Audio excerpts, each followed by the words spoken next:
The Semitist Michael S. Heiser did his PhD thesis on the divine beings of the Bible, and he has spent his academic career specializing in the subject. He's well recognized as a leading scholar of ancient Israelite divine council theology. In this video, I'll be presenting Heiser's case that the snake in Genesis 3 wasn't a literal snake, but a serpentine divine being. The first step to understanding what Genesis 3 is doing with the serpent is to look at the word the author selects for the creature. So Heiser begins by examining this word nachash, spelled nun chet shin. There are actually three different ideas that can be circumscribed by these consonants. If we supply the vowels forming a noun, it refers to a snake. However, as a verb, nun chet shin forms the root of a word for deception or divination. Switching the vowels to get nochesh, you would get the diviner. Third, as an adjective, the word nachash could substantively mean the shining one. It's the root adjective for the noun nachoshet, which 140 times in the Bible is specifically used of brass, a shiny metal. In 1 Chronicles 4:12 we read of Ir Nachash, the city of brass. Or for example, Moses is raising up the Nachash HaNachoshtan, the bronze serpent in the desert. Heiser believes Genesis 3 is using a triple entendre. It looks like with the serpent in Genesis, all three connotations are at play. The serpent is a deceiver and seems to hold certain divine knowledge, but we often also don't realize how frequently divine beings in the Bible are also described as shining or luminous. For example, our English word Lucifer is the Latin Vulgate translation of a Hebrew term meaning light bringer, sometimes translated day star in Isaiah 14:12. In Daniel 10:6, a derivation of Nachash is even used to describe the gleaming appearance of a divine being. Again, in Ezekiel 1:7, we read that the cherubim divine beings, quote, gleamed like polished brass. Our next point of interest is Isaiah 6. This is where things start getting interesting. Isaiah describes a terrifying vision he had of the throne of God, and around that throne, vocally praising God, were winged creatures called seraphim. In Hebrew, the lemma seraph literally means he burns or it burns, often translated as fiery, again putting us in touch with this connotation of luminosity. But strange enough, seraph is also a run-of-the-mill noun for snake. In fact, the Hebrew noun derives from the identical Egyptian noun for snake. What makes the case of the seraphim in Isaiah so interesting, however, is that in the archaeological record we actually have Judean drawings of these creatures from Isaiah's period. So what you're looking at here are Hebrew engraved seals that have been collected into a book by the great Swiss scholar Othmar Kiel. There's one of these seals, however, that is especially significant to our investigation. Benjamin Sommer at Jewish Theological Seminary has specialized in biblical texts describing theophanies like Isaiah 6. He states that this seal, quote, portrays Yahweh symbolically as a sun disk wearing a crown, a typical representation in Israelite Judean art. Yahweh is thus portrayed as king, and surrounding him are the seraphs.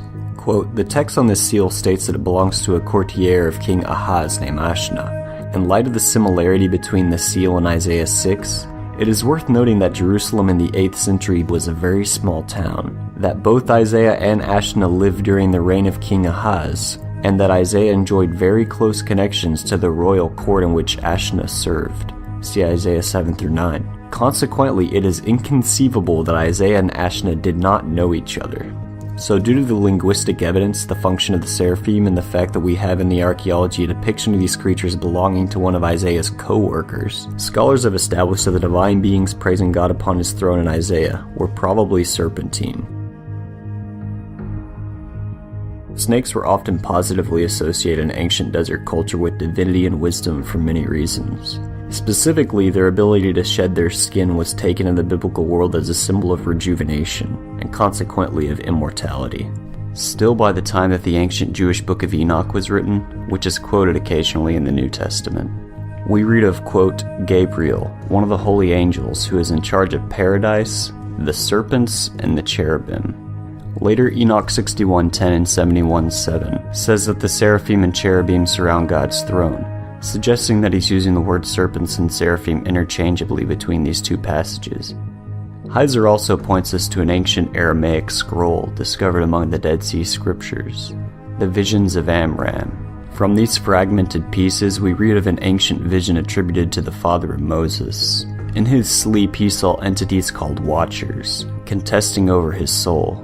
One announces himself as the angel Michael, The other was the Prince of Darkness. Under his dark cloak he was, quote, terrifying in his appearance, like a serpent, his visage like a viper. So what scholars like Heiser are trying to get at is that this entity we call Lucifer, Helel ben Shachar as Isaiah calls him, was taxonomically a type of serpentine divine being associated with Yahweh's court. With these features in mind, let's look at the Bible's two main passages purported to describe this entity Lucifer, Ezekiel 28 and Isaiah 14. To begin, all four of these passages take place in a divine council context. Genesis 3 takes place in Eden, the original mountain headquarters of the divine council. Ezekiel 28:13 also says that this adversary was, quote, in Eden, the garden of God, the mountain of God, and speaks of this rebel wanting to seize its throne. In Isaiah, Lucifer says, quote, I will sit on the mountain of assembly, on the summit of Zaphon. Again, in the Bible, Zaphon, or Zephanu in the Ugaritic text, was God's mountain abode, the meeting place of the divine council. Finally, Isaiah 6 depicts God's throne room, the helm of the divine council. In all of these passages, the divine being is capable of speech. Now look at the titles of this creature. In Genesis 3 we have the serpent, the diviner, the shining one. In Ezekiel 28, the divine rebel is called a cherub, which Ezekiel says in chapter 1 gleam like polished brass. Again, that word nachoshet. Also, this creature is said to be covered in all sorts of precious gems, including gold. Again, there is a possible connotation of gleaming, much like other gleaming divine beings covered in jewels and metals like the entity in Daniel 10:6. Now there is an important aside here. Heiser believes that this word cherub would have conceptually circumscribed the seraphim. That is, the Mesopotamia word cherub is primarily a blanket term for a divine throne guardian. It describes a job function, not the physical characteristics of a creature. Which is why cherub in the ancient Near East were characterized by their zoological fluidity. Just flip through the images in Keel's book. The only thing that's physically uniform about them are the wings. A seraph, however, is a particular subset of Egyptian-originating throne guardian described by its physical characteristics. Like the Genesis serpent, Ezekiel also refers to the wisdom of this creature. Finally, drawing on the Semitic H.J. Van Dyke, Heiser points out that we may have a little bit of other evidence in Ezekiel's description of this creature as a, quote, sealer of perfection. This phrase has proven a major headache for scholars to translate, but Van Dyke has proposed, on the basis that the morphology is unusual for the active participle, that we might have a rare case of what's called an enclitic mem here, something which does occur in 3 other places in Ezekiel. He therefore thinks that the final consonant in this phrase is supposed to be silent, which would give us the Semitic word for serpent.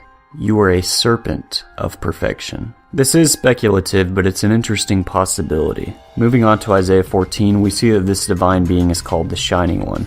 Then, with the seraphim in Isaiah, we have fiery serpents. You can see some more conceptual crossover here in the fact that Ezekiel calls this entity a shielding cherub. In the context of a throne guardian, this seems similar to the seraphim who cover themselves with their wings. Then you have the fact that the sin of the creatures in both Isaiah and Ezekiel is that they are explicitly said to have coveted the throne of God. And again, the seraphim were associated with the throne. To be fair, the serpent in the Genesis 3 episode isn't explicitly said to covet the throne of God, but he does tempt humanity by implying that God lied to them, and that they should disobey him so that they might become like one of the gods. You wouldn't guess it, but possibly the most controversial element of Heiser's case is the inclusion of Ezekiel 28. Most scholars think that Ezekiel 28's shielding cherub who wanted to sit in the seat of God is actually a poetic description of Adam, not Lucifer. Heiser's position on this passage is therefore a minority view, but this is his field of expertise, so he's got some formidable reasons for dissenting.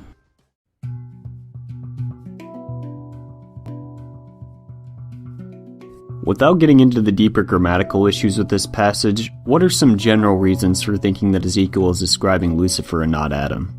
First, we know that Isaiah 14 is speaking of a divine being, and in that passage the rebel says, quote, "Higher than the stars of God I will set my throne. I will sit on the mount of assembly."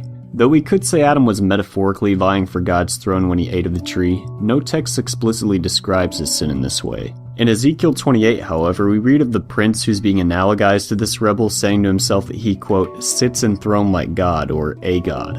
The rebel in Ezekiel 28 also sinned because he was, quote, filled with violence and became prideful because of his beauty. As Heiser asks, where is Adam portrayed as violent or prideful of his beauty in Genesis 3? We also have the fact that this individual is called a cherub and that he was, quote, cast to the ground in Ezekiel. We could call Adam a cherub in the sense that he was to guard the garden, and we could say that he was metaphorically cast down to the ground, but it seems more methodologically sound to parallel these words with Isaiah's literal divine being, who is also, quote, fell to the ground, in verse 16. Finally, both Ezekiel and Isaiah end with strikingly similar words, quote, I have made you an object for kings to stare at, and they who behold you stare. Together, all these data points indicate that Isaiah 14 and Ezekiel 28 are parallel allusions to an ancient legend about the fall of a literal, prideful cherub. In his own analysis independent of Heiser and Van Dyke's work, Ronning's doctoral thesis reaches the same conclusion that the Genesis serpent is, quote, an evil version of a cherub. The respected Hebraist Bernard F. Bateau likewise observes this connection with the seraphim.